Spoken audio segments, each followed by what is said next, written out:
چہرہ سمجھا جاتا تھا، جنہوں نے اس پورے خطے میں ایرانی حمایت یافتہ پراکسیز کو مضبوط کیا تھا، جبکہ اب شام میں بشار الاسد کی حکومت کے خاتمے نے ایران کے ایکسس آف ریزسٹنس کو سب سے بڑا نقصان پہنچایا ہے، کیونکہ شام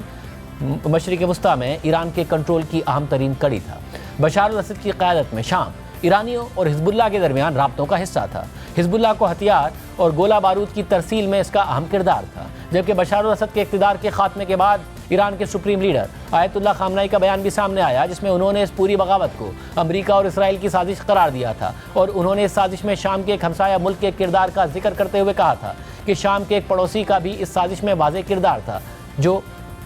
اب بھی ہے۔ خامنہ ای نے اس پڑوسی ملک کا نام تو نہیں لیا تھا، لیکن بظاہر ان کا اشارہ ترکی کی طرف تھا، کیونکہ مختلف میڈیا رپورٹس میں اس باغی تحریک میں ترکی کے کردار کا ذکر سامنے آیا تھا، اور رائٹرز کی رپورٹ میں کہا گیا تھا کہ باغیوں نے بغاوت سے 6 ماہ پہلے ہی ترکی کو اپنے منصوبوں سے آگاہ کر دیا تھا، جبکہ اب شام میں باغیوں نے عبوری حکومت قائم کر لی ہے۔ باغیوں کی قیادت ابو محمد الجولانی کر رہے ہیں، جو ماضی میں القاعدہ کا حصہ بھی رہ چکے ہیں۔ حالانکہ اسد رجیم کے خاتمے کے بعد انہوں نے ملک میں اتحاد کی بات کی تھی، لیکن بغاوت میں کامیابی کے بعد ابو محمد الجولانی نے دمشق کی مسجد امیہ میں خطاب کرتے ہوئے کہا تھا کہ میرے بھائیوں، یہ فتح خطے میں ایک نئی تاریخ رقم کرے گی، ایسی تاریخ جو ایسے خطرات سے بھری ہوئی ہے جن کے نتیجے میں شام ایرانی عزائم کا میدان بن گیا تھا، جس نے شام میں فرقہ واریت اور کرپشن کو فروغ دیا۔ یعنی ابو محمد الجولانی شام سے متعلق ایرانی پالیسیز کے خلاف ہیں، اور اب ابو محمد الجولانی شام کے سب سے اہم رہنما ہیں، اور ممکنہ طور پر وہی شام کے مستقبل سے متعلق فیصلے کرتے نظر آئیں گے۔ اس کے علاوہ بشار الاسد کے فرار ہونے کے بعد جب باغیوں نے شام کے صدارتی محل کا کنٹرول حاصل کیا اور پھر انہوں نے بین الاقوامی میڈیا کو محل تک رسائی دی، تو CNN نے اپنی رپورٹ میں دکھایا کہ باغیوں نے صدارتی محل کے داخلی راستے پر اظہار نفرت کے طور پر ایرانی جھنڈے کو رکھا ہوا تھا تاکہ لوگ اس پر چڑھ کر داخل ہوں۔ اس ساری صورتحال سے یہ واضح ہوتا ہے کہ شام میں اس صورتحال میں ماضی کی طرح ایران کا اثر و رسوخ نہیں ہوگا۔ حالانکہ شروع میں یہ خبر ضرور سامنے آئی کہ ایران شام میں اپنے مفادات کے تحفظ کے لیے باغیوں سے رابطہ کرنے کی کوشش کر رہا ہے، مگر اس حوالے سے کوئی پیش رفت سامنے نہیں آئی۔ اب یہ وقت بتائے گا کہ شام کی نئی قیادت کے ایران کے ساتھ تعلقات کیسے ہوں گے، لیکن 53 سال طویل اسد رجیم کے خاتمے کے بعد شام میں لوگ کافی خوشی کا اظہار کر رہے ہیں، اور 13 سال طویل خانہ جنگی سے متاثر شامی مہاجرین بھی اپنے علاقوں میں دوبارہ لوٹ رہے ہیں، جبکہ شام سمیت دنیا بھر میں موجود شامی شہری اسد رجیم دور کے سرخ سیاہ اور سفید رنگ کے شامی جھنڈے کے بجائے باغیوں کے سبز سیاہ اور سفید جھنڈے کو لہراتے نظر آ رہے ہیں۔ آج دمشق کی تاریخی مسجد امیہ میں بشار الاسد کے زوال کے بعد پہلی بار جمعے کی نماز ادا ہوئی، جس میں شام کے عبوری وزیر اعظم محمد البشیر سمیت ہزاروں افراد نے شرکت کی۔ نماز جمعہ کے بعد مسجد کے باہر ہزاروں کی تعداد میں لوگوں نے اسد رجیم کے خاتمے کا جشن منایا۔ اسی طرح باغیوں کے گڑھ حلب میں بھی کچھ اسی طرح کے مناظر دکھائی دیے، جبکہ اسد رجیم کے مضبوط علاقوں میں سے ایک سمجھے جانے والے لتاکیہ ریجن میں بھی لوگ باغیوں کی حمایت میں جشن مناتے ہوئے نظر آئے۔ اس کے علاوہ کئی دیگر چھوٹے بڑے شامی شہروں سے بھی اسی طرح کی خبریں سامنے آئی ہیں، جبکہ 2011 میں شروع ہونے والی خانہ جنگی کی وجہ سے بڑی تعداد میں جو شہری اپنے گھروں کو چھوڑنے پر مجبور ہوئے تھے وہ اب واپس آنا شروع ہو گئے ہیں، جبکہ نیو یارک ٹائمز کی رپورٹ کے مطابق گزشتہ 2 ہفتوں کے دوران جب سے باغیوں نے شام کے مختلف شہروں اور قصبوں میں حملے کیے اور دارالحکومت دمشق کی طرف پیش قدمی کی ہے، تو اکثر بے گھر افراد ان کے پیچھے تھے۔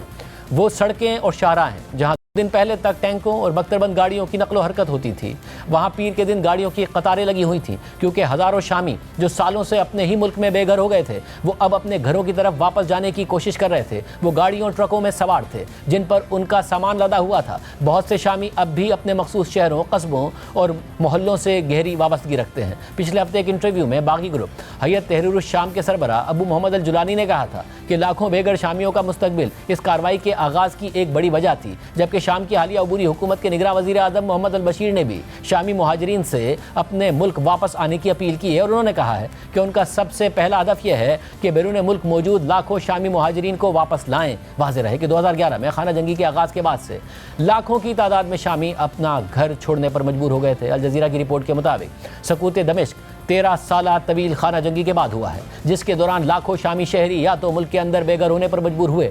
یا پھر وہ اپنی زندگیوں کو دوبارہ تعمیر کرنے کے لیے سرحدوں کے پار پناہ لینے پر مجبور ہوئے۔ 2011 میں جب بشار الاسد کے خلاف عوامی بغاوتیں شروع ہوئیں تو شام کی آبادی تقریباً 21 ملین یعنی 2 کروڑ 10 لاکھ تھی، لیکن خانہ جنگی کے بعد کے برسوں میں تقریباً 5 لاکھ افراد ہلاک ہو گئے، 10 لاکھ سے زیادہ زخمی ہو گئے اور تقریباً 1 کروڑ 30 لاکھ افراد اپنے گھروں سے نقل مکانی کرنے پر مجبور ہو گئے۔ 2024 تک اقوام متحدہ کی رپورٹ کے مطابق کم از کم 74 لاکھ شامی تاحال اپنے ملک کے اندر ہی بے گھر ہیں اور تقریباً 49 لاکھ افراد ہمسایہ ممالک میں پناہ گزین ہیں، جبکہ 13 لاکھ افراد دیگر ممالک میں آباد ہیں جن میں زیادہ تر یورپ میں ہیں۔ شام سے تعلق رکھنے والے سب سے زیادہ پناہ گزین ہمسایہ ممالک ترکی، لبنان، اردن اور عراق میں ہیں۔ شام میں دہائیوں بعد اسد رجیم ختم ہو چکا ہے اور ہیئت تحریر الشام کی قیادت میں باغیوں نے ملک کا انتظام سنبھال لیا ہے، لیکن جہاں باغیوں کو ملک کے تمام اہم اور بڑے شہروں کا کنٹرول حاصل ہے، وہیں ملک میں اب بھی کئی دیگر قوتیں موجود ہیں جن کی وجہ سے شام کے حالات کسی بھی وقت خراب ہو سکتے ہیں۔ شام کے مشرقی علاقے امریکی حمایت یافتہ کرد فورسز کے زیر قبضہ ہیں، جبکہ شمال مشرق میں ترکی کی سرحد کے قریب کا علاقہ ترکی کی حمایت یافتہ باغیوں کے زیر قبضہ ہے، جو شام کی اس نئی باغی تحریک کا بھی حصہ ہیں، جبکہ جنوب مغرب میں گولان کی پہاڑیاں اسرائیل کے قبضے میں ہیں اور اسرائیل وہاں سے بآسانی دارالحکومت دمشق تک رسائی حاصل کر سکتا ہے۔ اسی طرح جنوب مشرق میں عراقی سرحد کے ساتھ شام میں ایک امریکی فوجی اڈہ بھی موجود ہے، جبکہ شام میں روس کے بھی 2 فوجی اڈے موجود ہیں، جن میں ایک بحری اڈہ ہے جو میڈیٹرینین سی کے قریب سوویت دور میں قائم ہوا تھا، جبکہ اس کے قریب ہی ایک روسی فضائی اڈہ بھی موجود ہے جہاں سے مبینہ طور پر روس نے بشار الاسد کو فرار کروایا تھا۔ اسی طرح باغی خود بھی کئی ذیلی گروپس میں بٹے ہوئے ہیں، ان کے درمیان آپس میں بھی اختلافات کا خدشہ ہے کیونکہ ماضی میں خانہ جنگی کے دوران ان گروپس کی آپسی لڑائیاں بھی چلتی رہی ہیں۔